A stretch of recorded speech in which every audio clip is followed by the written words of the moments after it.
Buenas tardes. Estamos saludándoles a través de este medio y agradeciendo el tiempo que tomen para estudiar junto con nosotros esta pequeña porción de la palabra de Dios. Y desde luego y antemano reciban un saludo fraternal y afectuoso, de tal manera que sea a través del Señor y que pudiéramos tener este mismo propósito de llegar a la comprensión más exacta posible sobre algunos temas de la Escritura que a veces dan cierta dificultad en cuanto a la forma de llegar a concluirlos, llegar a comprenderlos y llegar a vivirlos en nuestra vida espiritual, nuestra vida religiosa. Y bueno, quisiera yo compartirles en esta ocasión un tema importante, significativo, que se convierte en una necesidad a causa de la mucha influencia que se ha generado en el mundo religioso y que, aunque muchas personas pudieran estarlo viviendo o llevándolo a la práctica de una manera honesta, de buen corazón, de buena voluntad, pero que al final de cuentas aquí lo que nos interesa es saber si lo que estamos haciendo, si lo que estamos ofreciendo supuestamente a Dios, pues está siendo aceptado por Él o no.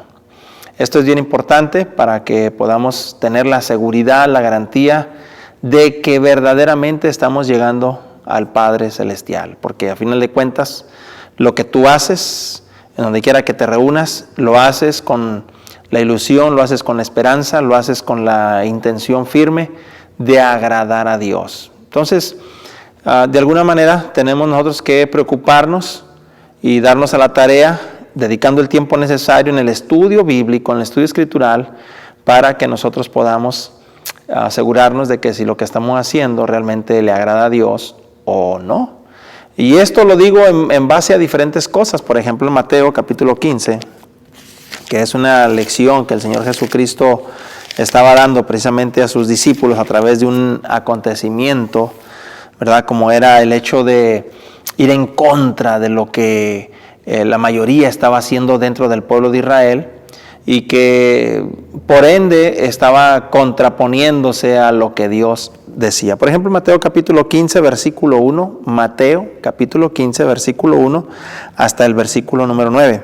Entonces se acercaron a Jesús ciertos escribas y fariseos de Jerusalén diciendo: ¿por qué tus discípulos quebrantan la tradición de los ancianos? Porque no se lavan las manos cuando comen pan. Respondiendo Jesús les dijo: ¿por qué también ustedes quebrantan el mandamiento de Dios por vuestra tradición? Es decir, que a final de cuentas ellos también estaban haciendo algo, pero que aparentemente era para Dios, y dice Jesucristo: no es así. No es así, no porque todo el mundo lo hace, no porque todo el mundo lo habla o lo enseña o lo practica, significa que está bien o que está correcto.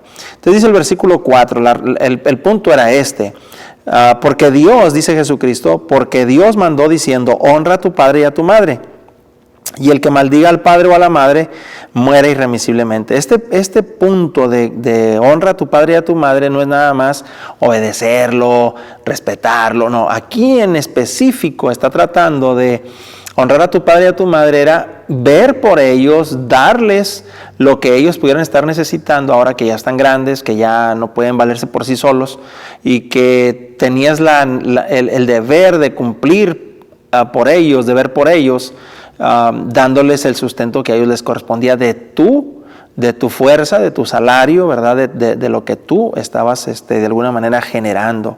Entonces dice que el mandamiento de Dios es honrar al padre y a la madre, ¿verdad? Entonces hay que ir a darles el sustento, no nada más honrarlo, respetarlo, obedecerlo, sino darles, mantenerlos cuando ya estos no puedan. Verso 5, pero ustedes dicen, y esta es la diferencia, ustedes dicen, los líderes religiosos, los que supuestamente estaban cambiando, ¿verdad? O implementando un sistema diferente, que aunque todos aceptaban, aunque todos estaban viviéndolo, practicándolo, pensando que estaban bien delante de Dios, Jesucristo señala lo siguiente: ustedes dicen, cualquiera que le diga a su padre o a su madre, es mi ofrenda a Dios, todo aquello con que pudiera ayudarte. O sea, decían los líderes, tú si tienes a tu papá y a tu mamá necesitados, si vas a darlo a Dios, primero Dios. Dios está por encima de todas las cosas, incluso de tu mamá viejita, de tu papá viejito. No veas por ellos y tráenos lo que le ibas a dar a ellos. Eso se supone que era para Dios. Entonces dice Dios, no es cierto, yo no lo mandé a pedir jamás.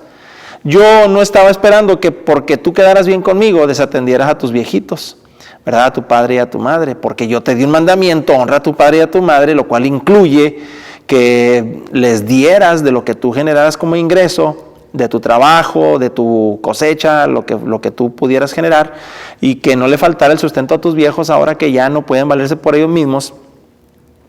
Y dice Dios, yo no me voy a anteponer, ¿verdad? O a interponer en ese plan de que cumplieras ese mandamiento. Pero los líderes religiosos decían, eres exento, estás libre de cumplir ese mandamiento, no ofendes a Dios, no estás quedando mal con nadie, siempre y cuando se lo traigas a Dios. Entonces caía, a final de cuentas, en el bolsillo de los que ministraban todo el asunto religioso en el pueblo. ¿Entiendes cómo?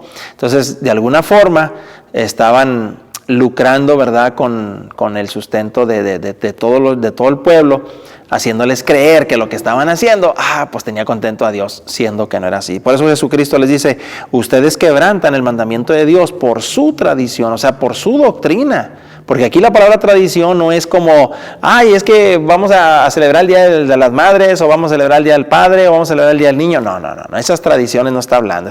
La palabra tradiciones ahí equivale a doctrinas, enseñanzas. En otras palabras, ustedes quebrantan el mandamiento de Dios por las enseñanzas o doctrinas que ustedes han inventado.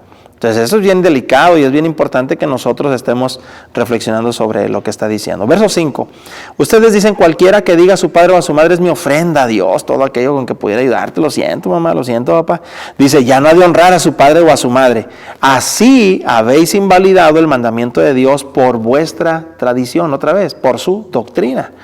Verso 7. Hipócritas. Y ahí ya la cosa se descompuso, ¿verdad? O sea, ya ahí genera un problema, porque ya te está hablando Dios desde su punto de vista, ya te está hablando el Señor Jesucristo desde su juicio. Él ya está señalando en qué condición quedas tú delante de Dios, aunque tú pensabas que todo estaba bien delante de Dios porque lo estabas haciendo de todo corazón, con buenas intenciones, y te estabas dejando llevar por lo que el líder religioso te estaba indicando, y me refiero a ellos en ese particular, ¿verdad? Ellos pensaban que no había problema.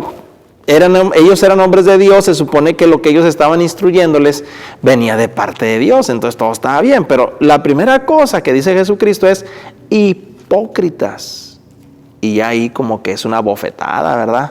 Hipócritas, es un revés tremendo. ¿Cómo? O sea, ¿por qué me llamas hipócrita? Si yo lo estaba dando de todo corazón, si yo lo estaba haciendo de toda mi devoción, si yo lo estaba haciendo con toda mi buena voluntad, si yo lo único que quería era mantener contento a mi Dios. Sí, pero invalidaste un mandamiento que Dios había dado. Entonces, tú debes de fijarte siempre qué es lo que Dios dice, sin importarte lo que la mayoría diga. O sin importarte de una forma a ciegas qué es lo que el líder religioso te diga, sea el predicador, el pastor, el ministro, el sacerdote, el que sea, ¿verdad? No debes de confiar en él a ciegas, sino siempre hay que corroborarlo a la luz de las Escrituras. Entonces, esto es bien importante. Al final, mira, ¿cómo fue que Jesucristo declaró con ellos que lo que estaban haciendo? Dice el versículo número 7, hipócritas, bien profetizó de ustedes Isaías cuando dijo, este pueblo de labios me honra, mas su corazón está lejos de mí. ¿Cómo? Y luego todo lo que hicimos, y luego todo lo que te estábamos dando, ¿cómo estás diciendo que nuestro corazón está lejos de ti si veníamos con todo nuestro corazón? Entonces, aprende esto. Tampoco es suficiente para Dios que todo lo que hagas sea con tal de que lo des de corazón. No, mira, es que yo esto se lo estoy dando a Dios de todo corazón. No creo que me lo vaya a rechazar. No creo que Dios me lo vaya a despreciar. No creo que Dios se vaya a enojar porque se lo estoy dando de todo mi corazón. Dios sabe que estoy haciéndolo de todo corazón. Pero mira, este pueblo de labios me honra, mas su corazón está lejos de mí. ¿Por qué razón? Porque no estaban fijándose en lo que Dios había mandado. Y estaban quedándolo de muy buena voluntad, pero no lo estaban haciendo conforme a la voluntad de Dios. Dice el versículo 9, pues en vano me honran. todo lo que estamos haciendo es en vano, todo lo que te estamos dando, todo lo que te estamos ofreciendo, todo lo que nos estamos esforzando, todo lo que nos estamos sacrificando, ¿es en vano? Sí, es en vano. Eso lo dice Dios, no lo digo yo. Entonces dice, pues en vano me honran enseñando como doctrinas, tradiciones, como tradiciones, según el término bíblico, enseñando como doctrinas mandamientos de hombres. Nosotros tenemos que fijarnos a la luz de las Escrituras cuando algo procede de Dios y cuando no procede de Dios. Esto es bien importante para que nosotros podamos diferenciar, distinguir cuando una cosa proviene de Dios, cuando es agradable a Dios, cuando tenemos contento a Dios y cuando no. ¿Te das cuenta? Bueno, entonces se trata de que nosotros entendamos, ¿verdad? A través de este mensaje, qué es lo que Dios dice al respecto sobre específicamente el diezmo y la música instrumental. ¿Qué es lo que nosotros podemos hablar? Si a final de cuentas eso sí viene en la Biblia, si eso sí está estipulado en las hojas, en las páginas de la Escritura. Entonces, ¿cómo es que yo puedo realmente saber si lo que estoy ofreciéndole a Dios es correcto o no? Bueno, en primer lugar, tenemos que llegar a ponernos de acuerdo. ¿Tú crees que la Biblia es la palabra de Dios? ¿Sí o no? De todo corazón, ¿crees? ¿Estás convencido, 100% seguro que la palabra de Dios es la Biblia? Es decir, que lo que contiene este libro, que contiene a su vez 66 libros en el interior, ¿verdad? En este compendio, si es ahí donde está revelada la voluntad de Dios perfecta, es decir, completa, que no necesita que se le esté agregando, que no necesita que se le esté tratando de ayudar, que no necesita que se le esté como añadiendo cosas que de alguna manera pueden hacerlo mejor o más fácil o más llevadera. No, la palabra de Dios es perfecta, o sea, ni le falta ni le sobra. Bien dijo Juan allá en Apocalipsis, hay de aquel que le ponga y hay de aquel que le quite.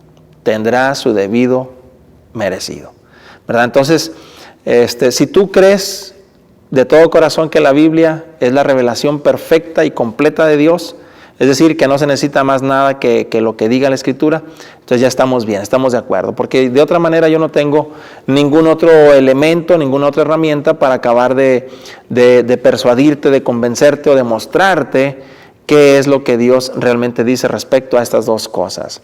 Entonces, si ya una vez que nosotros estamos de acuerdo en que la Biblia es la palabra de Dios, que no se necesita otra cosa más que solo la palabra de Dios, entonces hay que entender y estudiar la palabra de Dios con el debido respeto, con la debida seriedad que esto amerita. Es decir, que se trata de que nosotros realmente estemos estudiando la palabra de Dios con la seriedad, ¿verdad?, que esto requiere. No se trata de que brinco de un lado a otro y de un tema a otro y luego quiero objetar excusándome con otras cosas. No. Vamos a trazar la palabra de Dios como le dice Pablo a Timoteo. Mira, ahí en la segunda carta de Pablo a Timoteo, en el capítulo número 2, segunda carta a Timoteo. Segunda carta a Timoteo, capítulo 2, en el versículo número 15.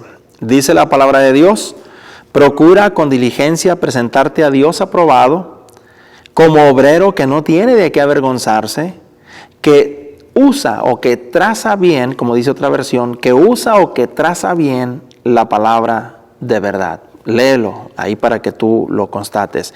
Segunda Timoteo capítulo 2 versículo 15. Entonces nuestro deber, nuestra obligación como maestros y como estudiantes de la Biblia es dedicar el tiempo necesario, tomarnos con calma para trazar correctamente la palabra de Dios. Y luego, una vez que trazamos la Escritura, podemos llegar a las conclusiones correctas y precisas de lo que corresponde en la voluntad de Dios para nosotros, es decir, lo que Dios realmente está esperando de nosotros y lo que Dios ya no pide de nosotros, no está esperando de nosotros, y vamos a terminar haciendo lo que hicieron los que leímos hace un momento.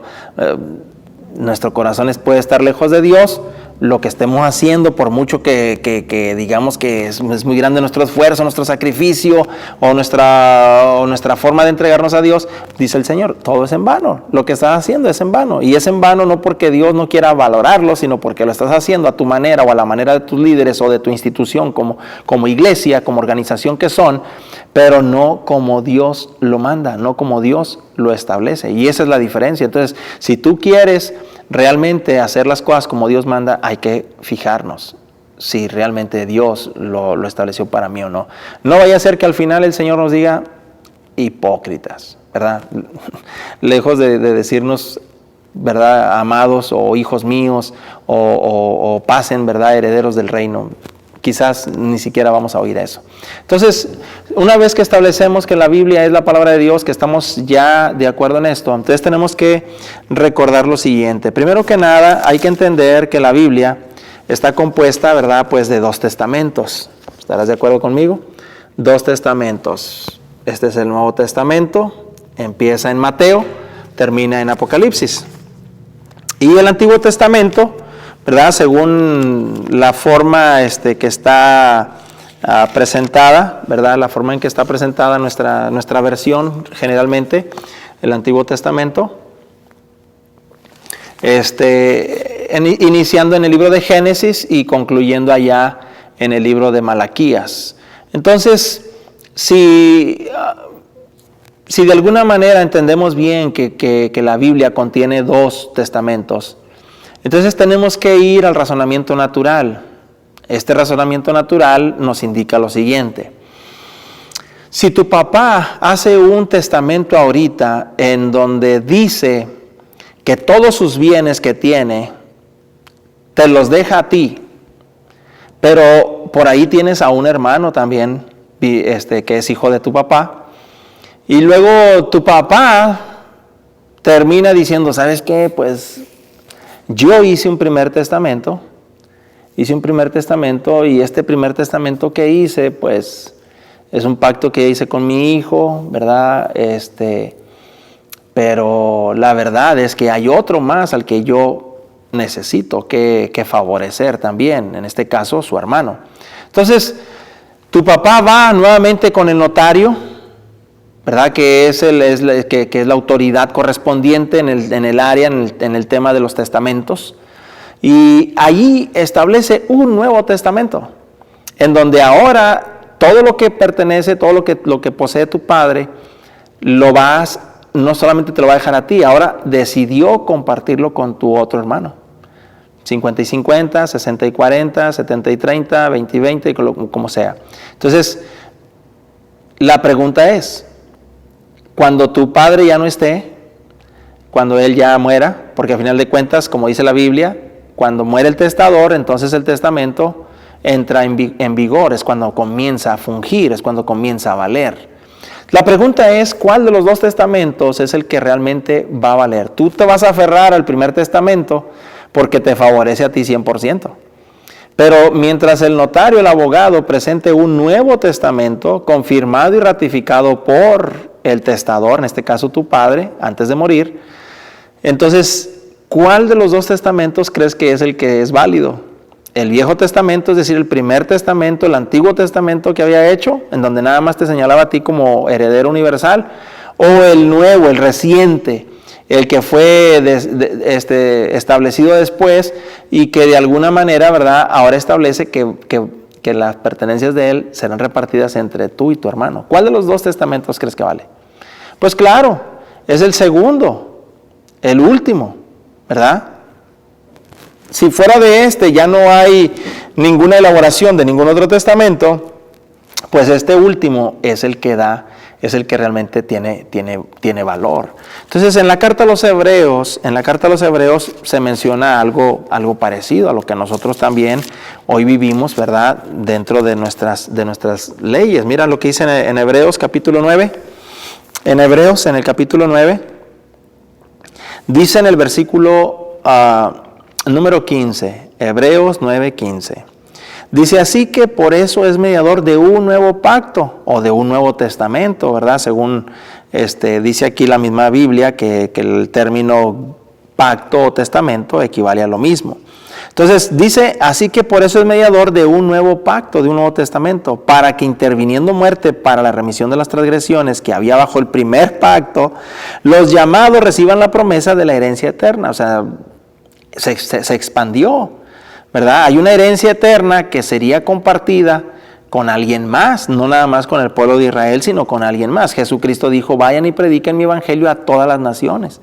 Entonces, la herencia del Señor, la herencia de Dios se compartiría entre todas las naciones, ya no nada más con una nación que era el pueblo de Israel. ¿Ves? Por eso es que fue necesario un nuevo testamento, un nuevo pacto, y que fue confirmado por Jesucristo en la cruz. Dice el versículo número 16, porque donde hay testamento es necesario que intervenga muerte del testador, porque el testamento con la muerte se confirma, pues no es válido entre tanto que el testador vive. ¿Por qué razón?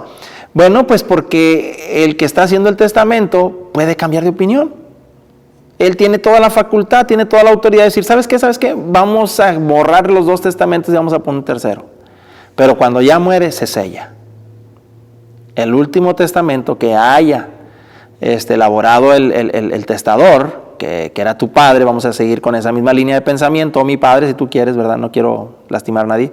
Pero entonces, el último testamento que se haya hecho, ese es el que tiene vigor, es el que tiene valor, el que tiene vigencia. Dice entonces el versículo número 18, de donde ni aún el primer pacto fue instituido sin sangre. Se está hablando de dos pactos, está hablando de dos testamentos, y nuestra atención debe de estar fijada en uno de los dos. No puede ser los dos, porque uno de los dos ya perdió el valor, ya no funge, no está en vigor. Lo que se haya prometido ahí ya no vale. Lo que se está exigiendo ahí ya no vale. Lo que vale ahora es el Nuevo Testamento. Mira lo que dice en Hebreos 8, versículo 13. Hebreos capítulo 8, versículo 13. Al decir nuevo pacto, ha dado por viejo al primero. Hebreos 8, 13. Al decir nuevo pacto, ha dado por viejo al primero, y lo que se da por viejo y se envejece está próximo a desaparecer. Hablando del Antiguo Testamento, ¿verdad? Con todas sus promesas, leyes, ordenanzas, estipulaciones, todo se quita para dar lugar al Nuevo Testamento. Cuando Cristo muere, entra en vigor el Nuevo Testamento. Entonces, ¿qué es lo que tú sigues? ¿Qué es lo que tú realmente debes de estar observando? ¿Qué es lo que tú realmente debes de estar obedeciendo? ¿Qué es lo que tú realmente debes de estar observando, fijándote para llegar a una buena comprensión y luego que puedas llegar a vivir y a presentar delante de Dios para hacerte acreedor de la herencia eterna? Entonces, si tú te sometes a cumplir lo que el Antiguo Testamento dice, lo que el Viejo Pacto dice, entonces seguramente no vas a recibir nada, porque ese testamento ya no tiene valor. Se estableció un Nuevo Testamento, un nuevo pacto que es el que vale. Ese es en el que tú te tienes que fijar. Entonces, por mucho que tú te aferres a una herencia que alguien te haya dejado bajo un primer compromiso, un primer tratado, que es un primer pacto, un primer testamento, pero si hay uno nuevo, ya no vale. Dice en Hebreos, en el capítulo 8, en el versículo número 6, dice la palabra de Dios. Hebreos capítulo 8, versículo 6. Pero ahora tanto mejor ministerio es el suyo, hablando de Cristo, cuanto es mediador de un mejor pacto establecido sobre mejores promesas que el primer pacto. A toda costa, Dios quiere que nosotros entendamos que ya no tenemos necesidad de estarnos fijando en la observancia de los lineamientos, mandamientos y estipulaciones del Antiguo Testamento, porque aún esas promesas que había ahí no se comparan con las que se ofrecen o se prometen en este nuevo pacto. ¿Te fijas? Entonces, tú tomas la decisión, tú decides, tú diezmas. Muy bien, ¿dónde está la orden del diezmo? ¿En el Antiguo Pacto o en el Nuevo Pacto? ¿En el Antiguo Testamento o en el Nuevo Testamento? En el Nuevo Testamento nunca jamás miramos a los cristianos dando diezmos. ¿Por qué razón? Porque es que nosotros no miramos a los cristianos en todo el Nuevo Testamento, en toda la historia y explicación o presentación del Nuevo Testamento, pagando los diezmos. ¿Por qué? Pero en el Antiguo Testamento constantemente lo miramos, exigiendo sobre el diezmo, ¿verdad? Entonces piensa bien en eso. Mira lo que dice entonces aquí. Verso 6 y voy a leer el 7. Pero ahora tanto mejor ministerio es el suyo, cuanto es mediador de un mejor pacto, Hebreos 8, 6 y 7, establecido sobre mejores promesas. Porque si aquel primero, fíjate bien lo que dice, está hablando del Antiguo Testamento, del primer pacto. Porque si aquel primero hubiera sido sin defecto, ciertamente no se hubiera procurado lugar para el segundo. Nuevo Testamento, Viejo Testamento, Primer Testamento, Segundo Testamento. ¿Qué es lo que realmente tú debes de estar observando? ¿Qué es lo que yo tengo que estar observando como maestro, como predicador, como ministro, como alguien que soy guía espiritual de los demás? ¿Qué es lo que yo tengo que estarles realmente mostrando a los discípulos del Señor? Bueno, pues que observemos lo que dice el Nuevo Testamento, porque el Nuevo Testamento es la ley de Cristo. Es lo que nos rige a nosotros, es lo que realmente está valiendo para nosotros como ley, es lo que a nosotros nos rige, lo demás no. Entonces, una vez que tú estableces, y digo, si tienes alguna pregunta, pues puedes hacerla, pero si estás entendiendo a través de estas escrituras que de alguna manera lo que estaba en el Antiguo Testamento tuvo su propósito, se acabó, vino Cristo, estableció una nueva ley, estableció un nuevo pacto, un nuevo régimen, y nosotros tenemos que vivir ahora bajo ese lineamiento para aspirar a llegar al cielo, para tener esas mejores promesas de las que habla la Biblia. Dice aquí en Hebreos, en el capítulo 7, mira lo que dice todavía aquí, en Hebreos capítulo 7, en el versículo 12. Dice, porque cambiado el sacerdocio, o sea, Cristo es un sacerdote que no es del linaje de Leví, no es de la tribu de Leví. Él, según la ley de Moisés, él no podría ser sacerdote. Por eso él viene a ser un nuevo sacerdocio. Dice, porque cambiado el sacerdocio, necesario es que también haya cambio de ley. Entonces se cambió el sacerdocio, o sea, la nueva forma de adorar, la nueva forma de acercarse a Dios, la nueva forma de ofrendar a Dios, fue cambiada. Por lo tanto, fue cambiada también la ley. Hay una nueva ley que nos está rigiendo. Miren Malaquías, para ir terminando esta primera parte de mi pensamiento y que quiero que consideres.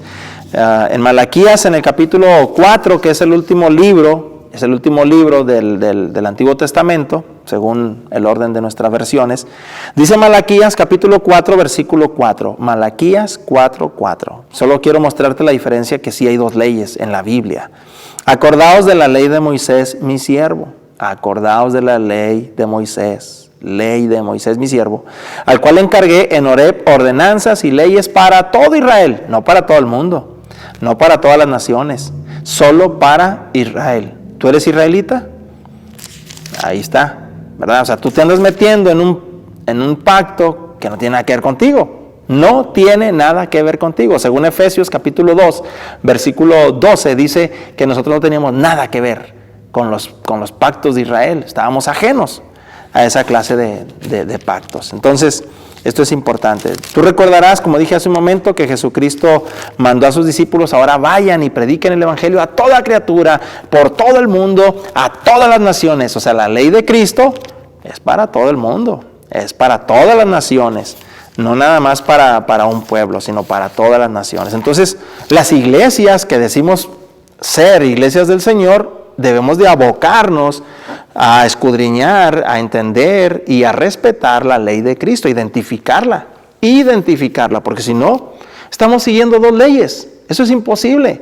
Estamos sirviendo a dos señores, la ley de Moisés y la ley de Cristo. ¿Puedes servir a dos señores? Dijo Cristo. Nadie puede servir a dos señores, porque amarás a uno y aborrecerás al otro, porque quedarás bien con uno o quedarás mal con el otro.